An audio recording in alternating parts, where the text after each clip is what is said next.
পাশে এসছি কাঁকড়া দেখার জন্য। আর একটা ভালো জিনিস দেখতে পেয়েছি, খোলাওয়ালা চিংড়ি। আপনারা দেখেছেন খোলাওয়ালা চিংড়ি? দেখেননি? আজকে আমি এই ভিডিওটা দেখাচ্ছি আপনাদেরকে।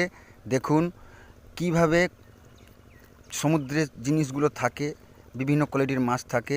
এই খোলাওয়ালা চিংড়িটা দেখুন আপনারা। খোলাওয়ালা চিংড়িটা আমি আজকে সরাসরি তোমাদেরকে ভিডিও দেখাচ্ছি। দেখুন আমি উত্তম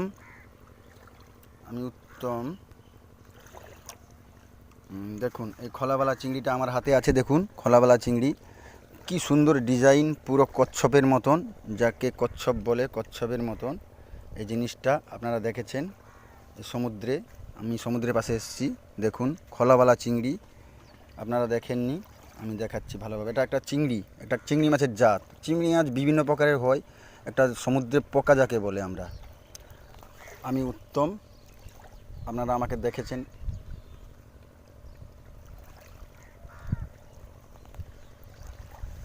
দেখুন কত সুন্দর চিংড়ি মাছটা, খোলাওয়ালা চিংড়ি মাছ, যাকে বলে সামুদ্রিক পোকা। সবাইকে ভালো থাকুন, খুব সুন্দর। আমি ছেড়ে দিলাম ওকে সমুদ্রে, ও চলে গেল, জলের মধ্যে চলে গেল, ছেড়ে দিলাম, জীবিত আছে।